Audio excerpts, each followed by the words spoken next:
السلام علیکم ناظرین، میں ہوں عمران حیات اور آپ دیکھ رہے ہیں ڈی جی کام۔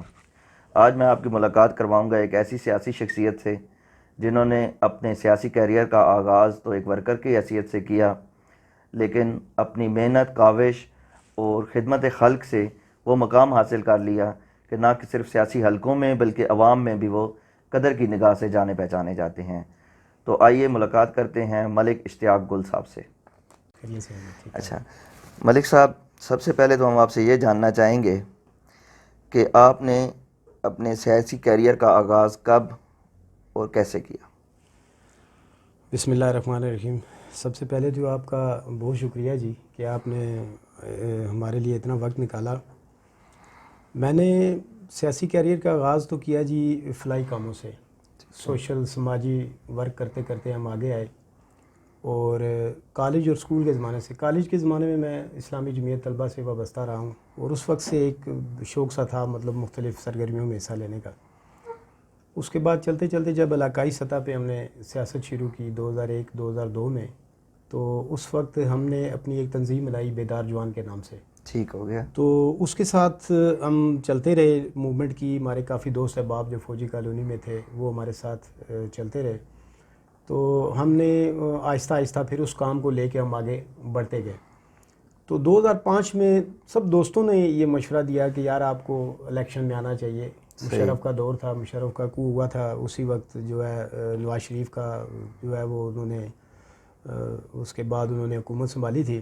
تو اس دور میں جو الیکشن ہوئے، اس الیکشن میں ہمیں دوستوں نے مجبور کر کے جو ہے مجھے اس پہ کنٹیسٹ کروایا الیکشن، اور اللہ کے فضل و کرم سے بشیر خان صاحب ہمارے ناظم تھے اور میں ان کے ساتھ ایز اے نائب ناظم جو ہے وہ منتخب ہو گیا۔ اور یہی ایک سیاسی کیریئر کا آغاز تھا، نہیں تو کوئی خاندانی بیک گراؤنڈ اس طرح کا نہیں تھا کہ بندہ کہے کہ جی کوئی بہت زیادہ سیاسی ہے یا ان کا بہت زیادہ کوئی سیاسی اثر رسوخ ہے۔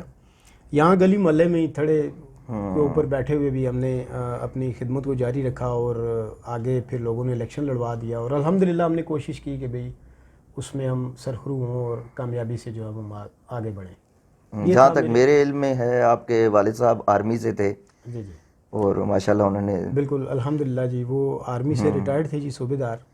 تو کیسے آپ کا خیال کیسے آیا کہ یہ کر لینا چاہیے؟ بڑا مشکل تھا جی۔ اس میں یہ ہوا کہ جس وقت یہ ہمارے میجر محمد علی صاحب تھے نشتر ماڈل اسکول والے، جی جی جی ماشاءاللہ، اور کافی دوست احباب تھے، تو جس وقت الیکشن کا پروگرام بنا تو یہ چند دوست میرے گھر آئے۔ صحیح۔ انہوں نے کہا جی کہ ہم آپ کو جو ہے وہ اشتیاق بھائی، ہم آپ کو وائس چیئرمین نائب ناظم کا جو ہے الیکشن لڑوانا چاہ رہے ہیں۔ صحیح۔ تو میں نہیں مانا، میں نے کہا یار میرا کوئی نہیں اس طرح کا کوئی فیملی بیک گراؤنڈ نہیں ہے، یہاں کوئی اتنا مطلب لمبا چوڑا ہمارا خاندان بھی نہیں ہے، خاندان ہمارا پیچھے سرگودا خوشاب کی طرف، جی جی بے شک، سارے ہمارے عزیز رشتہ داری وہیں پہ ہے۔ اور یہ میں یہ سمجھتا ہوں کہ جو الیکشن ہے یہ جہاں آپ کے بلڈ ریلیشن ہو، الیکشن آپ کو وہاں لڑنا چاہیے۔ بڑا مشکل ہو جاتا سپورٹ ہے، آپ کو وہیں سے ملتی ہے، وہیں سے ملتی ہے، بڑا مشکل ہو جاتا ہے اگر آپ برادریوں سے ہٹ کے کوئی بندہ سروائیو کرنا چاہتا ہے تو بے اس کے شک۔ لیے بڑی مشکل ہو جاتی ہے۔ لیکن اللہ کے فضل سے بس وہ انہوں نے کہا، والد صاحب کو پھر میں نے بھی راضی کر لیا، انہوں نے کہا جی ٹھیک ہے لڑو بیٹا، تو بس ان کی دعائیں تھیں، دوست احباب کی محنت تھی سخت، اور اللہ کے فضل سے اللہ پاک نے عزت دی اور ہم الیکشن جیت گئے۔ اچھا، آج تھوڑا سا میں کریٹیکل کوسچنز کی طرف آؤں گا کیوں نہیں؟ کہ آپ پی ٹی آئی کی طرف سے آئے تھے، ہم جہاں تک آپ کو جانتے ہیں پی ٹی آئی کو آپ نے بڑا پروموٹ کیا ہے، اور ایک سوال میں پوچھنا چاہوں گا کہ کیا آپ پی ٹی آئی کے ساتھ ہیں یا شیخ رشید صاحب کے ساتھ ہیں؟ اصل میں اس طرح جی کہ سن 2000 جس وقت ایک کا الیکشن ہوا یا 2002 میں، مشرف جس وقت آتے ہی اس نے الیکشن کروائے، اس وقت شیخ رشید احمد صاحب 2 حلقوں سے الیکشن لڑے راولپنڈی میں، ان کا ایک چاند نشان تھا اور دوسرا پتہ نہیں کیا تھا۔ صحیح۔ اس الیکشن میں ہم نے شیخ صاحب کو سپورٹ کیا، اور حالات جو بھی تھے اس میں جو شیخ صاحب اپنی وجہ بتاتے تھے کہ جی میں کس وجہ سے میں نے نون لیگ کو چھوڑا اور میں کس وجہ سے آیا، لیکن ہماری ایک لابی تھی، اور شیخ صاحب کے ساتھ ہماری انسیت کی وجہ یہ بھی تھی کہ وہ بندہ اجتماعی کاموں میں بڑا ماہر ہے۔ صحیح ہو گیا۔ اجتماعی کاموں میں اس بندے نے جنرل مشرف کے دور میں 54 کے قریب اس شخص نے اسکول اینڈ کالجز بنوائے، بے شک، نہیں لڑکیوں کے بچیوں کے بالکل سب صحیح بنا، کہہ رہے ہیں، کالجز بھی بنائے، اس نے یونیورسٹی بنائی فاطمہ جناح یونیورسٹی، ابھی بھی اس کے جو کام ہے وہ سب کے سامنے ہے، ٹی بی ہاسپٹل بن رہا ہے، نالا لیا ایکسپریس بن رہی ہے۔ تو ہماری ایک انسیت جو خاص تھی وہ شیخ رشید احمد صاحب کے ساتھ تھی۔ اس کے بعد جب 2013 کے الیکشن کے بعد جب شیخ صاحب نے اتحاد کیا عمران خان صاحب کے ساتھ، تو عمران خان صاحب کے آنے کے ساتھ شیخ رشید کے ساتھ ہم بھی پھر ان کے ساتھ ظاہر ہے وابستہ ہو گئے. تو ویسے جو ہے ہماری جو ہے شیخ صاحب کے ساتھ ہے، شیخ صاحب کے ساتھ ہماری اچھی انڈرسٹینڈنگ بھی ہے اور اچھا ہمارا وہ بات سنتے بھی ہیں اور آگے اجتماعی کاموں کے لیے وہ ہمارے ساتھ کوآپریٹ بھی کرتے ہیں. خان صاحب کا ایک اپنا ویژن ہے جی، اس کے لیے ہم دل و جان سے ہم ان کو چاہتے ہیں. اس بندے کی شیخ صاحب بھی یہ کہتے ہیں کہ جی میں جو ہوں عمران خان کے ساتھ ہوں، میں کسی اور لابی کے ساتھ نہیں ہوں. عمران خان بذات خود بندہ ایک بہت ہیرا آدمی ہے اور ایمانداری اور صداقت اور سچائی میں اس بندے کا کوئی ثانی نہیں ہے. تو انشاءاللہ ایک امید ہے، ہمیں بھی ایک امید ہے، جس طرح شیخ صاحب کی ایک امید وابستہ ہے، ہمیں بھی ایک امید ہے کہ انشاءاللہ ملک کی تقدیر بدلے گی اور آگے انشاءاللہ ملک جو ہے وہ ترقی کرے گا انشاءاللہ. مطلب میں آپ کی بات سے یہ مطلب سمجھوں کہ آپ ابھی تک پی ٹی آئی سے امید رکھ رہے ہیں کہ جی میں حالات بہتر ہوں گے. امید پہ دنیا قائم ہے جی، تو میں انشاءاللہ میں امید بالکل رکھوں گا آخری دم تک، اور ہماری کوشش بھی یہ ہوگی. ابھی بھی ہم ان کے لیے جو ہمارے پاس جو جی ملک صاحب جو ملکی حالات چل رہے ہیں اور جو مہنگائی کی صورتحال چل رہی ہے، اس طرح تو سر بڑا مشکل لگ رہا ہے. بالکل آپ شاید جاگیردار بندے ہیں، آپ کو کوئی خاص فرق نہ پڑتا ہوگا. میں جاگیردار نہیں ہوں جی، میں بھی بالکل آپ کی طرح متوسط طبقے کا بندہ ہوں. تو اس طرح کی قطعی کوئی بات نہیں ہے کہ مہنگائی کا ہم محسوس کر رہے ہیں، اور بڑی دفعہ ہم یہ کہہ بھی چکے ہیں. کئی دفعہ شیخ صاحب کے ساتھ بھی، راشد صاحب کے ساتھ بھی جس جگہ بیٹھتے ہیں ہم یہ بات ان کو لازماً یہ کرتے ہیں کہ جناب آگے کا الیکشن آپ کے لیے یہ جو مہنگائی ہے یہ آپ کے لیے مشکل بنا دے گی. اچھا ملک صاحب، آپ کے ماشاءاللہ ترقیاتی کام تو کافی ہیں جو ہم خود اعتراف کرتے ہیں اس بات کا کہ آپ کے 4 سے 5 ٹیوب ویل نئے لگے ہیں، گلیاں تقریباً ساری رینیو ہوئی ہیں، سیٹ ہوئی ہیں، جو خراب تھی نئی بنی ہیں، اور پانی کا بہت بڑا مسئلہ تھا جو کافی حد تک حل ہو گیا ہے، اور انشاءاللہ آگے بھی ہم امید کرتے ہیں کہ آپ ہمارے ساتھ تعاون کریں گے. تو اس وقت جو ہمیں بڑے مسائل نظر آ رہے ہیں ان میں سے ایک تو یہ ہے کہ ہمارے فوجی کالونی میں کچھ سکول نہیں ہے ڈھنگ کا، ٹھیک ہے، نہ لڑکیوں کا نہ لڑکوں کا، اور دوسرے قبرستان کا ہمیں بہت پریشانی ہے. تو اس معاملے میں آپ نے کیا کیا ہے اور آنے والے وقتوں میں آپ کیا کریں گے؟ جی بالکل آپ کی بات درست ہے. فوجی کالونی میں اصل میں یہ بد نصیبی رہی ہے، میں سمجھتا ہوں کہ جو ہمارے شروع سے جو ہمارے قائدین آئے، جنہوں نے شروع سے جس وقت یہ ٹی ایم اے کی کافی یہاں عمل کی تھی، زمینیں تھیں، اس وقت کوئی ایسی جگہ کے اوپر قبضہ نہیں کیا گیا کہ جس جگہ کے اوپر جا کے تو ہم اپنا اسکول بنا سکیں، ڈسپنسری بنا سکیں یا کوئی کالج وغیرہ تعمیر کر سکیں. کیونکہ گورنمنٹ کی ایک پالیسی ہے کہ گورنمنٹ اسکول کے لیے یا کالج کے لیے کوئی جگہ خود خرید کے نہیں دیتی، وہ وقف کرنی پڑتی ہے، وہ علاقہ وقف کرتا ہے، یا وہ کوئی سرکاری اراضی ہو، ریلوے کی ہو یا ٹی ایم اے کی ہو یا اس طرح کسی بھی ادارے کی ہو، تو اس سے لے کے تو اس کے اوپر پھر جناب علی فنڈ دیے جاتے ہیں اور اس کے اندر اسکول تعمیر کیا جاتا ہے اور کالج وغیرہ جو ہیں یا ڈسپنسری وغیرہ یا ہاسپٹل وغیرہ بنایا جاتا ہے. تو میں یہ سمجھتا ہوں کہ ہماری بدقسمتی رہی ہے اس علاقے کی کہ ہمارے علاقے کے اندر کوئی اس طرح کی، ہاں جگہ ہے ہمارے پاس، سی ڈی اے کی جگہ ہے صحیح، لیکن سی ڈی اے کا بھی ایک قانون ہے، ابھی بہتر آپ کو وہاں سے بھی آپ کو معلومات مل سکتی ہے، لیکن جو ہمیں بتایا گیا وہ یہ ہے کہ انہوں نے آج تک کبھی رفاہ عامہ کے لیے اپنی جو گرین بیلٹ ہے وہ انہوں نے کبھی نہیں دی. صحیح، ہم نے کوشش کی الحمدللہ، اور اس دفعہ یہ ہوا ہے کہ شیخ صاحب ابھی وزیر داخلہ بھی ہیں، ٹھیک ہے، تو انہوں نے ہمیں یہ جو باہر main road I J P road بن رہا ہے اس کے ساتھ ہمیں انہوں نے گرین بیلٹ میں ہمیں ایک جنازہ گاہ دی ہے، اور وہ جنازہ گاہ اچھی بنے گی، بڑی جنازہ گاہ ہوگی، مطلب اس پوری آبادی کے لیے وہ الحمدللہ وہ جو ہے وہ کافی بڑی ہوگی. ٹھیک ہے. تو اس کی ڈیولپمنٹ یا تو ہمیں سرکار کر کے دے گی یا ہم اہل محلہ اپنے تعاون سے انشاءاللہ اس کی جو ہے وہ ڈیولپمنٹ کریں گے. تو مجھے امید ہے انشاءاللہ، یقین ہے اللہ پاک سے کہ بہت جلد الحمدللہ ہم اس جنازہ گاہ کو بھی تعمیر کر لیں گے. باقی جو آپ نے بات کی ٹیوب ویل وغیرہ، ہم نے جس وقت ہمارا ٹینیور تھا 2005 سے لے کے 2008-10 تک، اس وقت ہم نے 3 سے 4 ٹیوب ویل، 5 مطلب اتنے ٹیوب ویل ہم نے لگائے. گلیوں نالیوں کے مد میں ہم نے کوئی گلی نہیں چھوڑی، میرا نہیں خیال، فوجی کالونی میں اسٹریٹ لائٹس بے لگائی. شک. وہ پانی کے لیے ہم نے جو ہماری کاوش تھی باہر سے لانے کے لیے، واسا کی طرف سے لائنیں بچھانے کی، وہ بھی الحمدللہ ہم نے کی. اور اس کے علاوہ ابھی تک درمیان میں پھر نون لیگ کی حکومت تھی، انہوں نے بھی اپنے دور میں کام کیے جو وہ کر سکتے تھے.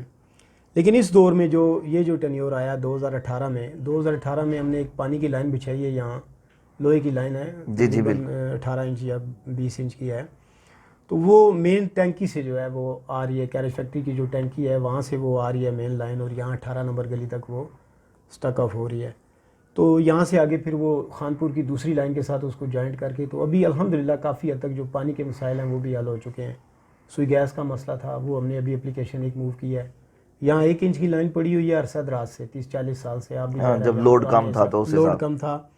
اور دوسرا سروس ٹو سروس یہاں چارجز لگی ہوئی ہیں, یہاں سروس ٹو سروس کنیکشن لگے ہوئے ہیں. اچھا ایک سروس ہے اس کے اوپر 4 میٹر لگے ہوئے ہیں, وہ نئی سروس نہیں نکلے گی تو اس سے یہ ہوگا کہ وہ گیس کا پریشر جو ہے تو کم ہو جائے گا ڈیفینیٹلی. تو اس کے لیے ہم نے ایک اپلیکیشن موو کی ہے. شیخ رشید صاحب جو ہمارے مقامی MNA بھی ہیں, منسٹر بھی ہیں, ان سے ہم نے اپروو کروا کے ایک اپنا GM صاحب کو دی ہے ناظرن گیس کو کہ وہ اس کے اوپر تھوڑا سا دیکھیں اور ہمیں یہ بڑی لائنیں یا یہ جو آبادی ہے ہماری نصف سے زیادہ آبادی جو ہے اس کے اندر وہ جو ہے سوئی گیس کی جو نئی لائنیں ہیں وہ بچھا کے دیں. کافی کیونکہ پرانی جو ہے کافی بوسیدہ بھی ہو چکی ہیں, گل سڑ بھی گئی ہیں. بالکل صحیح کہا. اور اس وجہ سے وہ ویسٹ بھی ہو رہی ہے گیس بہت زیادہ. تو انشاءاللہ آگے جب تک جان میں جان ہے کوشش کرتے رہیں گے جی کہ علاقے کے جو فلائی کام ہے وہ کرتے رہیں. اچھا ملک صاحب, ہماری آپ کی گورنمنٹ کو 3 سال گزر گئے ہیں تو ابھی تک بلدیاتی انتخابات کے بارے میں کوئی خبر نہیں آئی. کیا خان صاحب گھبرا گئے ہیں؟ فطری سی بات ہے جی, گھبرا تو میں نہیں کہہ سکتا, لیکن یہ ہے کہ اس قانون کے بننے میں کافی سارا وقت لگ گیا. اسپیکر ہیں جو پنجاب اسمبلی کے جناب پرویز الہی صاحب, پہلے ان کا تھوڑا سا اس میں مشاورت انہوں نے شامل کرنے کی کوشش کی. ان کے کچھ اپنے تحفظات تھے, باقی اتحادیوں کے بھی کچھ اپنے تحفظات تھے جس وجہ سے اس کام کو تھوڑا سا وہ یہ کام ڈیلے ہوتا رہا. لیکن میں یہ سمجھ رہا ہوں کہ اب الحمدللہ یہ قریب پہنچ چکا ہے, کافی مارچ اپریل تک شاید یہ ممکن ہے. کیونکہ ابھی آپ نے دیکھا ہوگا گلیوں میں آپ کی ووٹر لسٹوں کا جو اندراج ہے ان کی تصدیق جو ہے وہ گھر گھر جاری ہے. تو امید ہے کہ انشاءاللہ اب یہ شروع کر دیں گے. جو لیٹ ہوا ہے وہ نہیں ہونا چاہیے تھا, جلدی ہو جانا چاہیے تھا. کیونکہ جس طرح ایک آئینی ہے نا جی طریقہ کار کہ جب آپ کا سیٹ اپ ختم ہو حکومت کا تو اس کے 90 دن کے اندر اندر آپ کو الیکشن کروانے پڑتے ہیں. تو اس طرح میرا خیال ہے کہ یہ بلدیاتی انتخابات میں بھی یہی ہے کہ جب آپ کا یہ بلدیاتی سیٹ اپ مکمل ہو تو اس کے بعد فوری طور پہ اس کو الیکشن انعقاد کروا دیا جائے. لیکن بدنصیبی ہماری یہ رہی ہے کہ ہم نے ہر دور میں اپنا جو ہے وہ یہ ترتیب ہے اس کو ترتیب چینج کرتے رہے ہیں, مطلب بدلاتے رہے ہیں اس کو. پہلے مشرف دور میں تھا ناظم نائب ناظم کا سسٹم, اس سے پہلے کونسلرز وغیرہ کا سسٹم تھا, صرف ایک سنگل کونسلر ہوتا تھا. پھر جب یہ نون لیگ کا دور آیا تو اس میں چیئرمین وائس چیئرمین رکھ دیے گئے, باقی کونسلز اسی طرح اس کے ساتھ تھے. ابھی دوبارہ ولیج کونسل یا نیبرہڈ کونسلز کا ایک کنسیپٹ آیا ہے جس کو آگے لے کے چل رہے ہیں. اور میرا نہیں خیال عام بندے کو یہ سمجھ آ رہا ہے کہ جی ہم نے الیکشن کو کیسے کنٹیسٹ کرنا ہے. صحیح. تو اس کو بڑا سادہ رکھنا چاہیے تھا میرے خیال میں. وہ جو مشرف دور میں جو سسٹم تھا وہ بہت اچھا تھا. اس میں ناظم نائب ناظم اور ضلع ناظم تحصیل ناظم کی ایک ترتیب تھی جو کہ نیچے چل کے ہر بندہ اپنے اپنے حصے کا کام بخوبی سر انجام دے رہا تھا. بالکل, میں بھی اسی بات پہ آ رہا تھا کہ جیسے یہ بار بار چینج ہو رہا ہے تو عام بندے کے لیے تو یہ کنفیوژن بن گئی ہے. کنفیوژن ہے بالکل. اب بھی اچھے خاصے اکثر بندے کو سمجھ ہی نہیں آئے گی کہ یہ اب کیا کرنا ہے ہم نے. جی بالکل ایسا ہی ہے. لیکن الحمدللہ آپ سن رہی ہے یہی رہے ہیں کہ انہوں نے اس کو پایا تکمیل تک پہنچا دیا اپنی اس قانون سازی کو. اور ابھی یہ جو ووٹ ہیں ان کی تصدیق ہو رہی ہے اور یقیناً مارچ اپریل تک شاید ممکن ہو سکے کہ یہ الیکشن جو ہے وہ یہ کروا سکیں. اس طرح یہ ہوگا کہ گراس روٹ لیول تک جو ہے وہ لوگوں تک بنیادی سہولیات پہنچ جائیں گی اور لوگ نیچے سے ایک جو ہے وہ طبقہ اٹھے گا جو آگے جا کے لیڈرشپ تک جو ہے وہ ان کی رسائی ہو سکتی ہے. تو ہم بھی اسی امید پہ بیٹھے ہیں, اللہ کرے گا یہ ممکن ہو جائے, جلدی ہو جائے. صحیح. اچھا ملک صاحب, ہم یہاں فوجی کالونی میں رہ رہے ہیں اور یہاں جو مجھے نظر آ رہا ہے لا اینڈ آرڈر کی صورتحال بہت خطرناک ہے. مجھے تو اپنے بچوں کا خطرہ فیوچر بڑا خطرناک نظر آتا ہے. اللہ پاک کرم کرے گا جی. بالکل ایسے حالات بن گئے ہوئے ہیں. اصل میں ہم زیادہ متاثر ہیں منڈی کی وجہ سے, یہ باہر جو اڈے بنے ہوئے ہیں ان کی وجہ سے, پیرزائی اڈا جو ہے, اور ہماری آبادیوں کے اندر جو اڈے آ گئے ہیں ان کی وجہ سے ہمارا جو اندر کا ماحول ہے فوجی کالونی کا وہ کافی ڈسٹرب ہے. بچے واقعی اپنی مرضی سے جو ہے وہ کہیں آ جا نہیں سکتے. اور دوسرا یہ کچی آبادی کے ختم ہونے کے بعد کافی سارے جو مہاجرین تھے وہ مائیگریٹ کر کے آئے فوجی کالونی میں, اس سے آبادی کا تناسب بہت زیادہ بڑھا. تو اس کا بھی ماحول کا اثر تھا. لا اینڈ آرڈر کی صورتحال واقعی کبھی کبھی بہت گمبھیر ہو جاتی ہے. تو کوشش کرتے ہیں, ابھی یہ جو SHO صاحب ہیں ٹھیک ہیں, اپنا ورک ایمانداری سے کر رہے ہیں, تو کوشش کر رہے ہیں. ہم نے بھی 1-2 دفعہ شیخ صاحب کو بھی فون کروایا تھا, SP کے جو اپنے SHO صاحب سے, ان کو بھی, اور ان کو یہ کہا تھا کہ جی آپ گلیوں میں خاص کر جو ہے گشت بڑھائیں، اسکول ٹائم کے اوپر اور رات کے ٹائم کے اوپر. تو اس کے لیے کوشش کر رہے ہیں. ابھی کوئی مختلف گلیوں میں ناکے لگوانے کی کرتے ہیں کہ بھئی جو گلیاں ہماری، اصل میں ہمارا علاقہ جغرافیائی کیفیت اس کی یہ ہے کہ ہماری ہر گلی جو ہے وہ ڈوکسو میں انٹر ہو رہی ہے، اور یہاں سے ہر گلی جو باہر نکل کے پھر رضائی اڈے کی طرف یا ہاں وہ منڈی کی تھانہ طرف جا چینج رہی ہے، ہو گیا تو وہ بڑا مسئلہ بن جاتا بڑا ہے. مسئلہ بن جاتا ہے جی. تو اس میں یہ ہے کہ کوئی بھی بندہ کسی بھی گلی میں گھسے گا تو وہ سیدھا ایک دم کراس کر کے تو دوسرے تھانے کی حدود میں چلا جائے گا. یہ والے معاملات ہیں، مسائل ہیں. تو اسے ہم علاقائی طور پہ کوئی حل ایسا نہیں نکل سکتا ملک صاحب کہ ہم اپنے طور پہ اس کا کوئی حل نکال سکیں؟ اصل میں اس میں ہوا ہے جی، ہم نے تو وہ وقت بھی دیکھا ہے جس وقت یہاں ہم خود اپنی مدد آپ کے تحت پہرا دیا کرتے تھے صحیح. گلیوں میں. تو اب بھی ہو سکتا ہے. اب تو گلیوں میں چوکیدار بھی نہیں ہے. پہلے گلی میں چوکیدار ہوتا تھا جو رات کو سیٹی بجا کے تو سب لوگوں کو جگاتا تھا اور کہتا تھا جاگتے رہنا جی اور جی. میرے پہ نہ رہنا. تو یہ چیزیں بالکل ہیں اور ہمیں کرنا چاہیے اپنی مدد آپ کے تحت بھی. ہمیں اپنی اپنی گلیوں میں جو ہے وہ گارڈز کو رکھنا چاہیے، لیکن لوگ جو ہیں وہ تعاون کریں تو اس صورت میں یہ ممکن ہو سکتا ہے. سارا کام ہم پولیس کے ذمہ لگا دیں گے جی کہ پولیس ہی کرے، ناممکن ہے. ممکن نہیں ہے. ممکن ان کے نہیں ہے. پاس پھر جو خاص یہ طور پہ پاکستان جیسے ملک میں ایسا ناممکن ہے. ممکن نہیں ہے، بالکل ایسا ہی ہے. تو اس کی اویئرنیس کی ضرورت ہے. اس پہ ہمیں اویئر کرنا چاہیے لوگوں کو. بالکل اویئر کرنا چاہیے جی. اور سب سے بہتر تو میں یہ سمجھتا ہوں کہ آپ کا جو میڈیا ہے، میڈیا چینلز جو ہیں، یہ سب سے زیادہ اویئرنیس کا جو ہے وہ ذریعہ ہیں.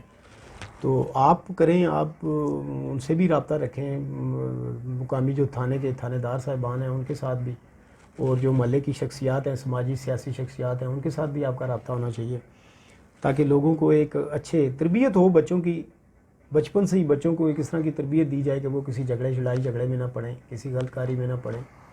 تو الحمدللہ معاشرہ ایک اچھی سمت میں جا سکتا ہے.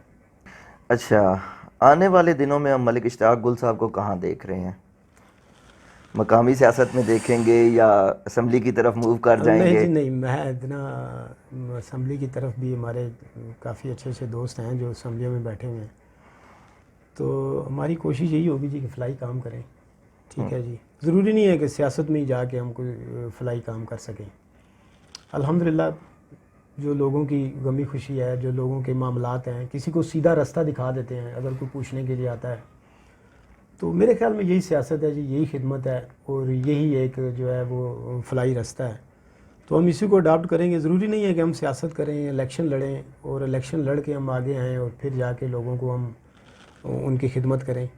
آپ ایک میڈیا پرسن ہونے کی حیثیت سے آپ بھی لوگوں کی خدمت کر رہے ہیں، کر بھی سکتے ہیں. صحیح. ضروری نہیں ہے کہ آپ اس میں الیکشن کنٹیسٹ کریں. تو میری بھی اب کوشش یہی ہوگی کہ میں انشاءاللہ الیکشن سے ہٹ کے کوئی طریقہ کار ایسا رکھوں کہ لوگوں کی خدمت کر سکوں، فلاحی کاموں میں جو ہے وہ بڑھ چڑھ کے حصہ لے سکوں. تو انشاءاللہ یہی کوشش کروں گا آگے سروائیو کرنے کے لیے. ٹھیک ہے جی ملک صاحب، آپ کا وقت لیا، جزاک اللہ. بہت شکریہ جناب. یہ تھے جی ملک اشتیاق صاحب. انشاءاللہ آنے والے وقتوں میں کسی اور شخصیت کے ساتھ آپ کی ملاقات کروائیں گے. اسی کے ساتھ اجازت دیجیے. اللہ حافظ. پاکستان زندہ باد.